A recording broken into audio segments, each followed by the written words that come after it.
Welcome back, everyone. This is Dave from Comin Productions. My co-host Stacie here to talk about Santa Claus is Coming to Town. This is the Rankin and Bass Christmas special. We're a couple of days away from Christmas, so Merry Christmas to everyone. I'm pretty sure. No, actually, you're going to hear from us one more time when we do our Scrooge video, which you've already recorded.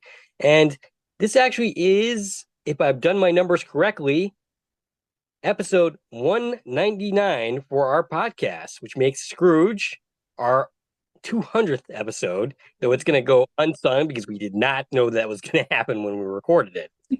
Yeah. I'm curious if your numbers are right because I'm a little behind on adding episodes. Yeah, I mean, I went by what you had last put up there based on the things we've already done. So I'm pretty confident I'm right, but I could be wrong. We'll It's see. one of these episodes. Right. Yeah.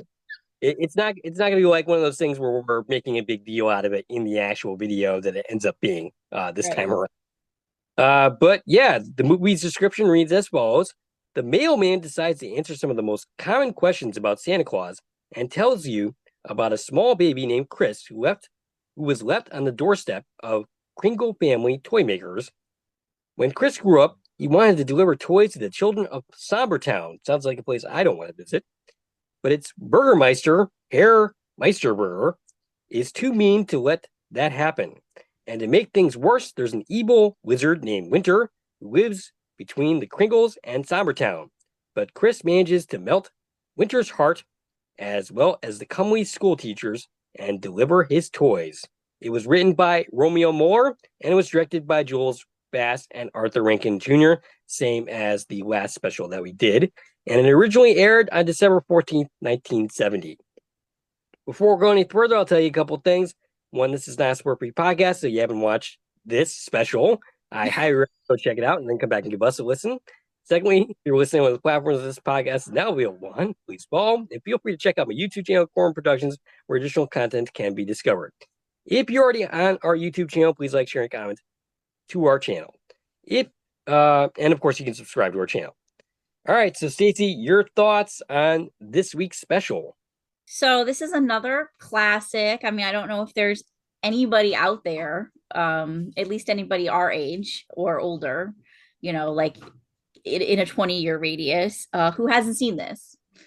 I'm guessing there's probably kids today who haven't seen it, which is really sad. But most people that are alive right now have seen this at some point in their life, I'm guessing. Oh, And it's one of those classics. It's fun.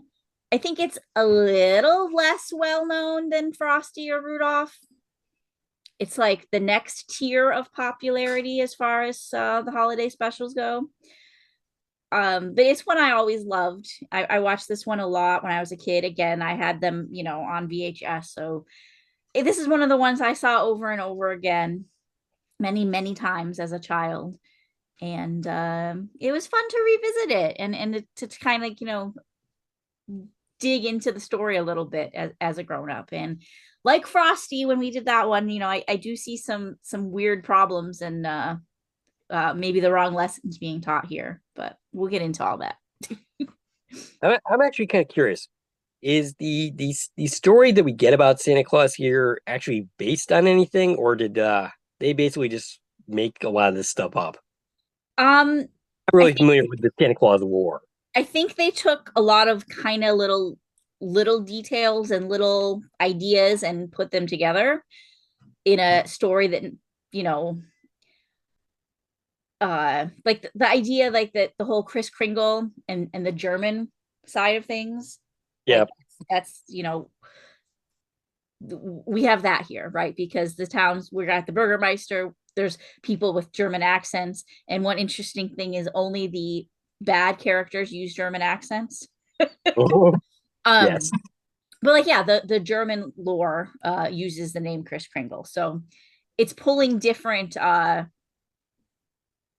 different bits and pieces of different folklore and different ideas and different cultures and trying to use them to explain this story. Hmm. I mean, it's actually a pretty good story for the most part. Uh, yeah, so I thought, oh, okay, that's kind of clever. I kind of like that they did that. Yeah. So what's your history with this one? I vaguely remember it at best, but I definitely did remember watching it back when I was a kid. Same as you. But not Um, over and over again like I did. no, probably not. There were some things in there that seemed familiar. Then other things like I don't remember that at all. But yeah, So this one is stop motion. It's done in wood and plastic, which is what a lot of the Rankin Bass specials are. And that's just really impressive to think about now. yeah. Stop motion is not something that's used very much anymore. The last person I know to actually do it, the director, was Tim Burton. Tim Burton liked to do a lot of stop motion. In fact, he did that in Beetlejuice, which we covered here. It's a time-consuming process. Like Right. basically, to do it, you have to like move a model like a slight inch, like every little tiny clip, and it's a time-consuming process, which is probably explains why it's basically not done very much anymore. Right. Because nowadays, computers can just do it so much easier and faster. Um, but most stop motion is claymation, Yeah. right? Where things are done in clay, a very malleable substance where it's easy to maneuver. But this is wood and plastic. And Oh. I don't know. I just found that fact interesting. Like I had never looked at it that way, right? Because as a kid, you don't think about like, oh, what are these models made out of, and what materials am I seeing? And really looking at it, it's like, wow, it's impressive. Like the detail work in all of the different the characters, the puppets, I guess you could call a lot of them, and it's just really impressive to think about the production of this and what went into making something like this happen. Oh. And also there is a little bit of animation. Yeah. There are overlays and sequences that are done in animation as well. Yep. All right. Anything else to say before diving in? So this one, similar to Frosty, is based on the song. The song came first. The song Santa Claus is Coming to Town came out in 1934, and it was first sung by Eddie Cantor. Oh, okay. Cool beans. All right. So we begin with old-timey news footage that morphs into stop motion. A post office person, a mailman, starts talking to us, reading letters from the kids, and he starts to tell the kids about the history of Santa Claus and sings the song. He's played by Fred Astaire. He's pretty famous. He was pretty famous in his day. 50 credits for him, including the Towering Inferno. It takes a thief, and his very first credit was the 1933 movie Dancing Lady. He Hmm. died on June 22nd, 1987. And Uh, then we have, it's interesting that you pulled up the Towering Inferno. That's also one that I picked for my notes. And of course, always makes me remember that there's a Quantum Leap reference there. The Towering Inferno was mentioned in one of the Quantum Leap episodes. yes, yeah, He also he reprised the role here of SD Kluger, that's the name of the mailman, for The Easter Bunny is Coming to Town in 1977, which I gotcha. don't think I've ever seen that. I think we should try watching that one this year. Sure, why not? We could put it on for Easter. And so from there, we have our credits. When we come back, the narrator begins his tale when Santa was a baby. Santa was a baby born in Sombertown with a grouchy mare. This is Grimsley. Oh, yeah. So Grimsley here, which I guess is the mayor's assistant, is played by Paul Frees. He brings the baby to the mayor, and Paul Frees also voices the mayor at the same time. Paul Frees, of course, was someone we talked about in the last special that we did. He was in that as well. The mayor is the mayor is not thrilled, but the baby is named Claus. The mayor says to bring it to the orphanage, but Grimsley ends up losing the baby to the winds. The Okay. Before you go on, I just want to talk a little bit more about Paul Frees because he voices like 100 characters in this. So I'm just going to go through his character list because we're going to meet all these people. But you keep just saying the mayor. I mean, I can't call him anything but his full name, which is the Burgermeister Meisterburger. which Yeah. you haven't actually said yet. No. And it's funny because they translate that to mayor, but that's the only time, like in that one line where he says the mayor, it's the only time in this whole episode that he's referred to as that way. And mayor is just the English translation, sort of loosely, of a burgermeister. Interesting. So Burgermeister is his title, and his name is Okay. Meisterburger. And again, Got that would be a German thing. So he's the Burgermeister Meisterburger. You said played by Paul Frees. He also plays Grimsley. He plays Topper, the horses and seals, the guards, the doctor, the newsreel announcer. He plays all of the Kringle brothers, Dingle, Ringle, Tingle, Wingle, and Zingle. He plays the male townspeople, the businessman, the Scrooge-related man, the tree monsters, Willy Willow and Peter Pine, and more, is how he's credited. Wow. So he's basically all the male voices besides the main characters. Wow. His voice must have been pretty tired after doing this one. He's like, he's the voice we're hearing. If it's not our narrator or Chris or Warlock, it's him. Okay, so the mountain is the home to the winter warlock, and the animals end up hiding the baby and bring it to a house of little people. The little people are all dressed as Santa Claus would. This is basically the Kringle family. And inside is Tanta Kringle, played by Joanna Gardner. 21 credits for her, all animated, including 2 episodes of The Jetsons. She died on December 10th, 1992, at the age of 66. Chris She is Kringle, meanwhile, also in the movie Here Comes Peter Cottontail, and 19 episodes of The Famous Adventures of Mr. Magoo. And she plays all of our female voices, which there's less of them, like the non-main voices. So she's, in addition to Tanta, she also is the grouchy store lady, the female townspeople, and more. So Chris Kringle, we cut some through some time. He's now a kid, and he's played by Mickey Rooney here. 344 credits for him, including Babe Pig in the City, an episode of the ER, and The Love Boat. He died on June 2014 at the age of 93. Mickey Rooney was also in he played Huck Finn in 1939's The Adventures of Huckleberry Finn. He was in Breakfast at Tiffany's. A more recent credit is Night at the Museum. And he reprised Santa in 2 Rankin Bass specials, The Year Without a Santa Claus in 1974 and Rudolph and Frosty's Christmas in July in 1979. Interesting. So the Kringles were once toy makers, which Tanta sings about, and we have this big musical number. Yes, the first toy makers to the king, which is one of the few songs from this I actually like internalized and remember. There's a lot of songs in the soundtrack that I don't remember ever hearing in my life. Chris Kringle learned from the Kringles and the animals, which includes the seals. Yeah, the seals are who taught him how to say ho ho ho. And remember, the whole point of this story is to answer all these questions about Santa Claus. So that's a question: is why does he say ho ho ho? Because the seals taught him that. That's the answer. As he got older, as a younger man, he's going to bring toys to Somber Town. Tanta gives him a new suit, and Kringle does this on foot. He basically walks to Somber Town and encounters a penguin who is very, very lost. He encounters Topper the Penguin's trying to get to the South Pole, but he's near the North Pole. Very lost penguin, poor Topper. Ooh. And an interesting tidbit is for some rebroadcasts of this special, they changed his name to Waddles. And they re-recorded every line that his name is said in to change his name to Waddles. And nobody seems to know why that happened. And it has since been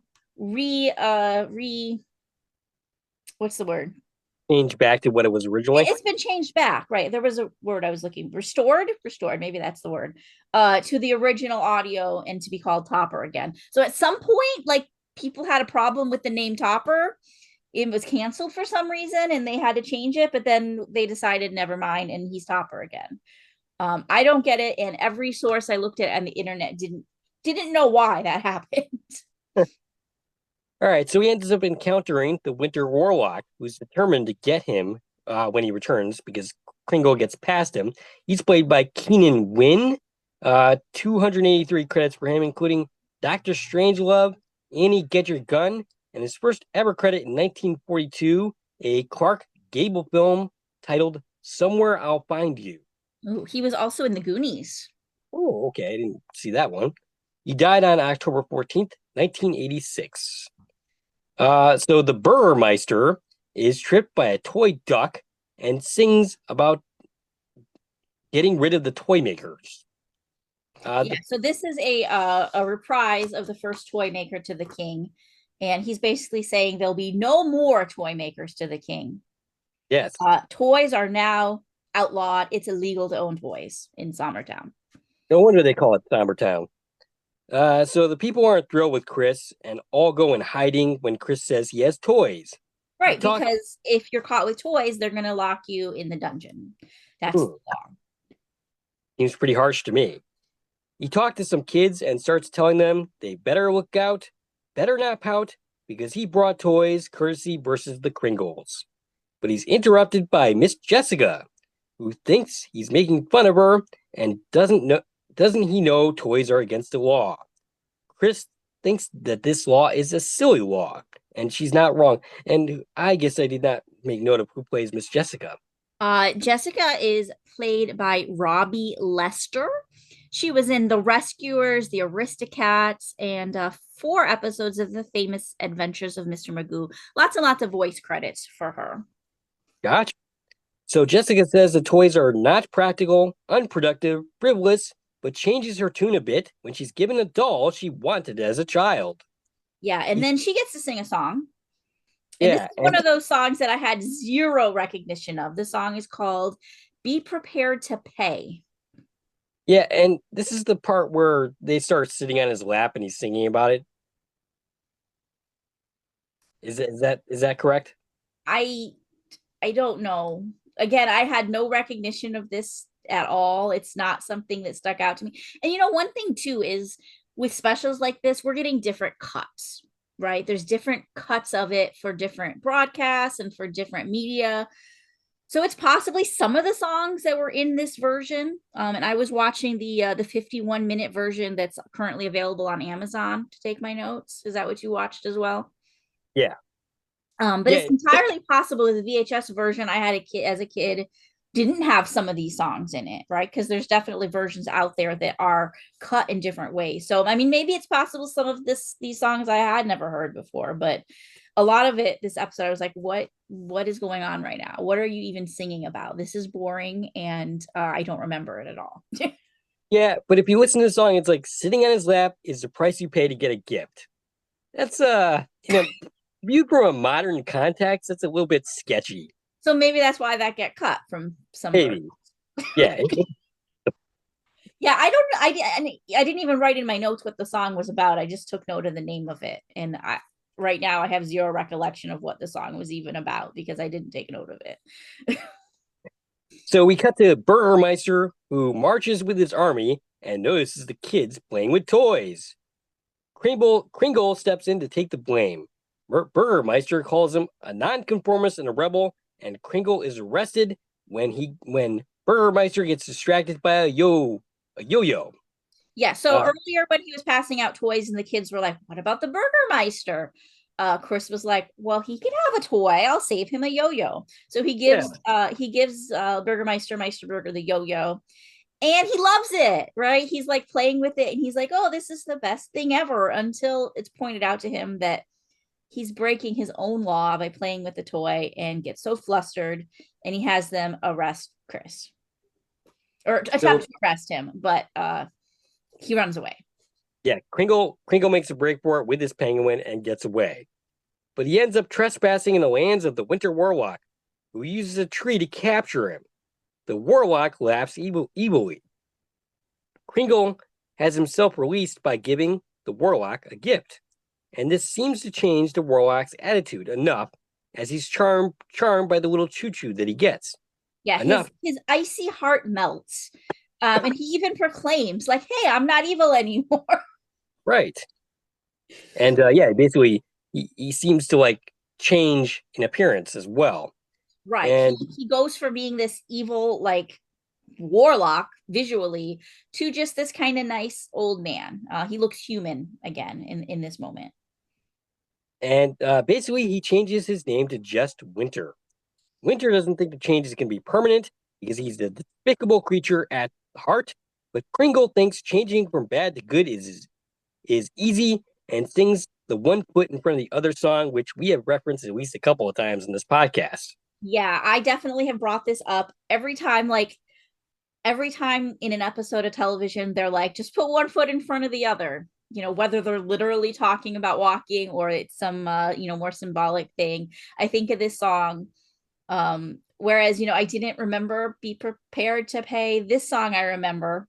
It's one of the ones that stick out to me and plays in my head all the time. Like, whenever I hear these words, I think of this song.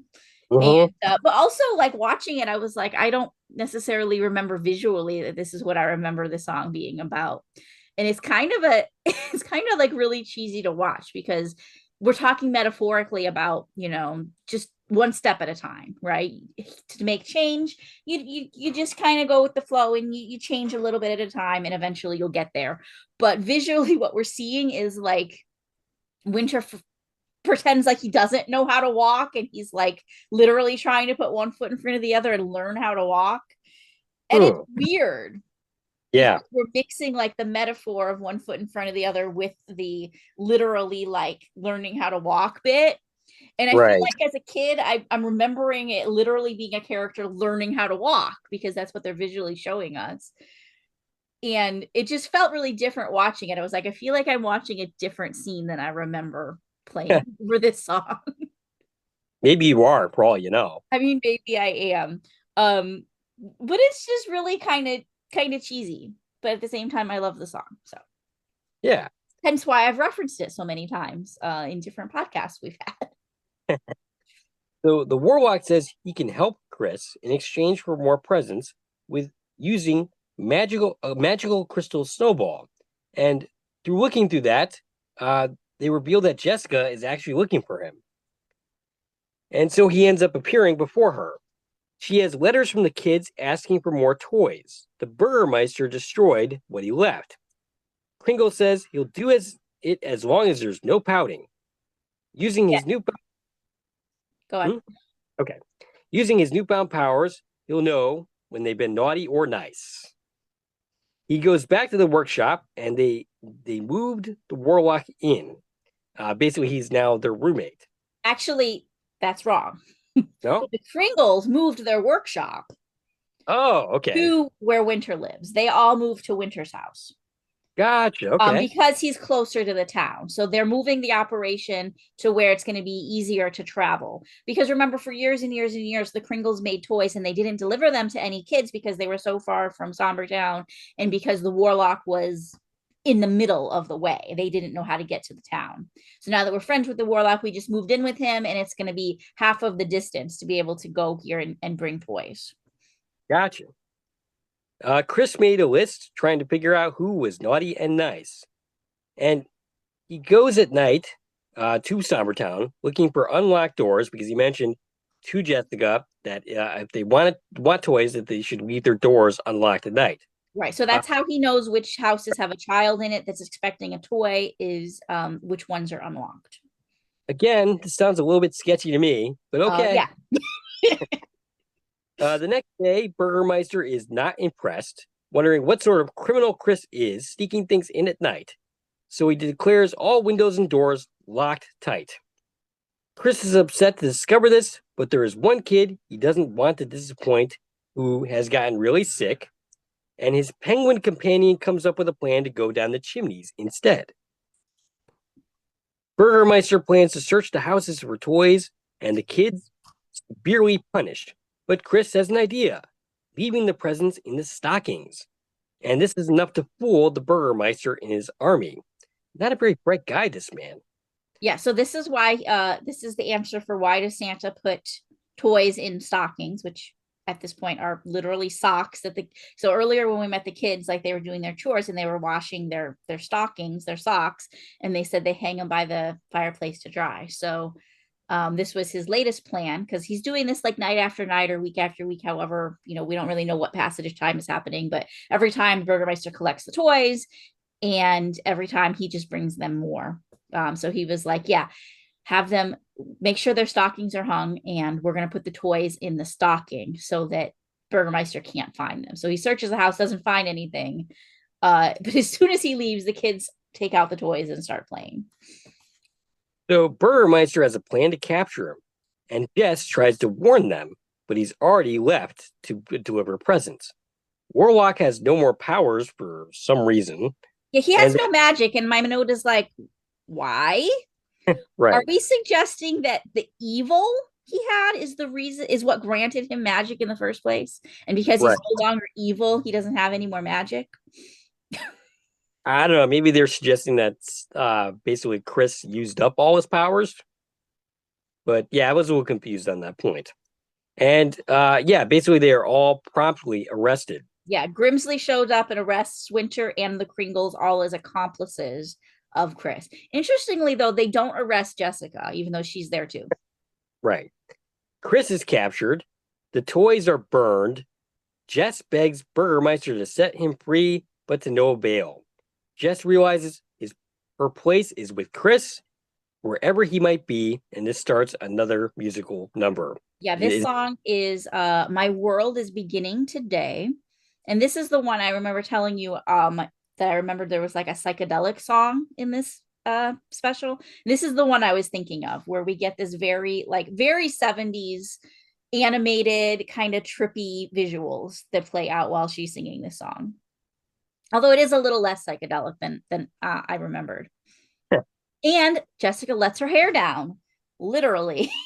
To show the transition from her being this stuffy school teacher who does think that toys are a waste of time to basically being in love with Chris, and now she's fully on board with him and his mission. So she goes to set them all free. She visits Warlock, whose powers don't work. All he has left is magic, some type of beans that can make reindeers fly. And that's how it's magic feed corn. And that's how the reindeer are born. Though we aren't getting into Rudolph just yet. Yeah, so she gathers the reindeer friends and feeds them the corn. And remember, this whole thing is being supposed by this narrator and a bunch of kids he's telling the story to.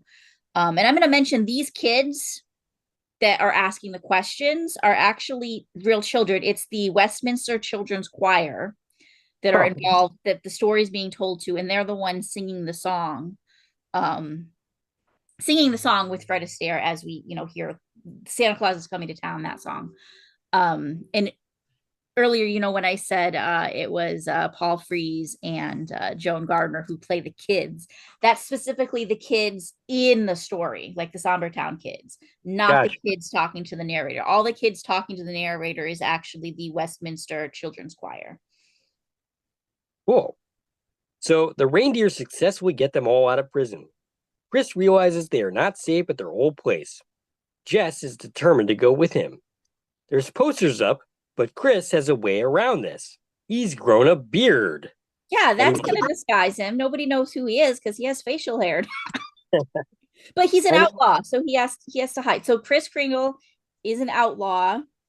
And I'm just going to backtrack for 1 second about the flying reindeer helping them escape from the dungeon.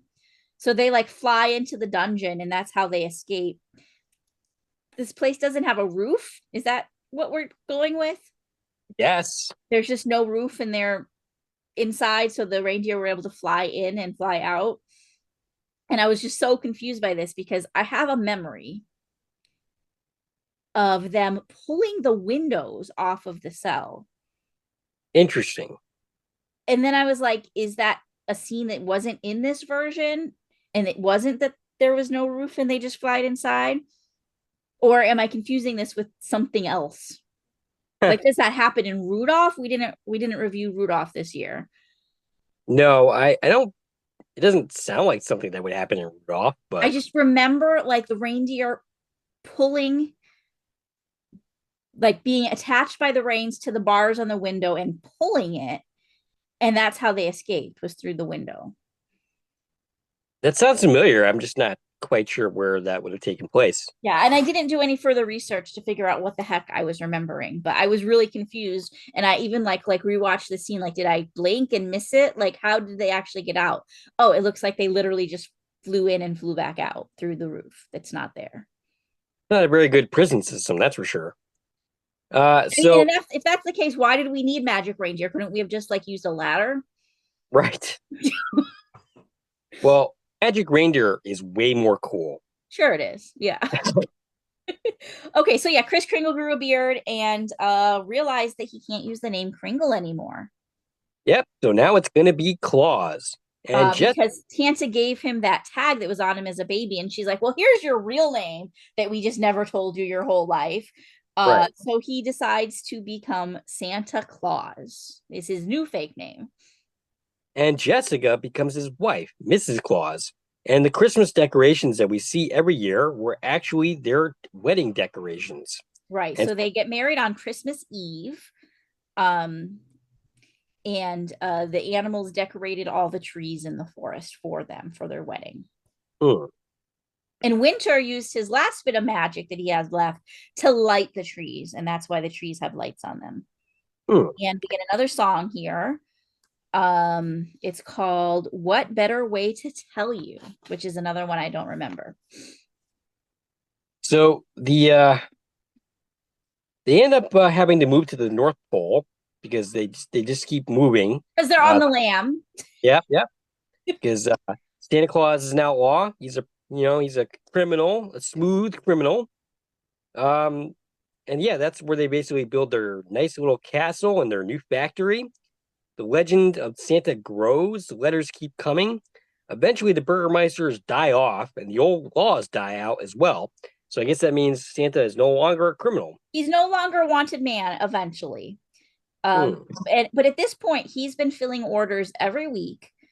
But he says he's getting old now and he decided he can't keep up with that schedule anymore. So now he's only going to deliver toys once a year on Christmas Eve. And I just realized that. Do you know how crappy that is? He's only going to work one night a year, and the night that he picks is his anniversary. Wow, that is crappy. Why? I don't know, man. I had never actually thought about that. I didn't until just this moment when I saw Christmas Eve in two different places in my notes. I was like, oh, yeah, that's the night they got married. Why is that the one night a year you pick to deliver toys? Right. Well, yeah, you're gonna celebrate your anniversary by working all night long. The Out like a only man. night you do it. Right. So winter has enough power to guarantee a white Christmas, and that's why we see snow. He's no longer considered an outlaw, but there are people who are against it, and we see a little image of Scrooge and some other people, and I guess I'm on that list. We should all become like Santa and learn to give. And the postmaster, gets back in his vehicle, and that's where the special ends. And we actually, at this point, hear the song Santa Claus is Coming to Town. And he finally goes to deliver these letters to Santa Claus, which is where he started when he was telling the story. However, he broke every law by opening all of Santa's letters and reading them to us at the beginning. So the sequel to this is the postmaster running for his life because everyone's after him for opening their mail. Yeah, so postmaster committed felonies by opening the mail and reading them to us. Um, and so here's my wrong takeaway from this one. I did this for Frosty. So here's what I wrote. I said, be like Santa, break the law, escape from jail, and assume a new identity. Yeah, there you Is that go. the lesson? I think so. Works for me. Now the story is actually an allegory for Nazism and Jewish persecution. Did you pick up on that? I mean, I did a little bit. I didn't understand why it was there, but I mean, yeah, that's the story they were telling. That was like the not surface point of this story. right. It I was was actually kind of curious why we were like hinting at that in a Santa Claus Well, story, I but mean, it's not uncommon in media, right? Because especially children's stories, like you have like here's the story for the kids, but then here's this other meaning that the adults are going to pick up on. right. So that's Yeah, it's that's what it interesting. was. Mm, It was really a story about Nazis. The oh, Burgermeister is the Nazis. And this is what I said earlier. Even though all of these characters are supposed to be German, the only ones who have a German accent is the Burgermeister and his people, like the Grimsley and the guards. right. All the other characters didn't have an accent, Hmm. even though the story is taking place in Germany and they would all be German. Wow, that's funny. And another note I have is about Jessica. Um, Chris didn't know who his real parents were, right? He was like left abandoned at the Yeah. Burgermeister's palace or whatever. Him and Jessica look an awful lot alike. They're the only two characters in the whole town that have red hair. There's probably a good chance they're related to each other. Wow. So we're doing an incest story in our Santa Claus special. I That's pretty cool. mean, we met a whole bunch of townspeople. Every one of them had dark hair. These are the only two characters with red hair. Well, that's quite a coincidence. So I can't wait to see that movie. Santa and the inbred kids. Well, I Anyway, don't think they had kids, right? no, they're no, they never did. But who's going to take on the Santa Claus mantle after Santa Claus is gone? Is it going Well, to be Tim he's Allen? that that's the thing is this explains like answers all the questions about Santa Claus, but it doesn't answer how does he live forever? Right. Like Yeah. we address the fact that he's getting older and can't do this every week, and that's why he only does it once a year. But he's doing it once a year in perpetuity forever. Right. So we don't address the living forever bit. It would have been nice if they put in a line about that, you know, about winter's magic giving him immortality or something. Right. And you know, another thing that I just thought of is we explained his red suit. It was the Kringle's wardrobe, right? And when he went off to deliver toys for the first time, Tanta Kringle gave him his first red suit, and he's always worn one just like it. But we don't address Santa's elves. Right. So do the rest of the Kringles basically They become the elves, right? they have to But decide to change the outfits right or in something. Santa lore, Santa wears the red suit. The elves all wear like green or different colors. They don't wear Santa costumes. Right. But in this story, the Kringles all wear that, and that's how he got the outfit. We didn't address like them changing wardrobe. No, no, we did not. So it doesn't answer all the Santa questions. I can Right. definitely think of more questions that this show didn't address. Let's go through the cast because we got most of them. Oh, Kris Kringle. So you talked about Mickey Rooney playing Kris Kringle, but there was actually a younger voice of him playing young Kris Kringle.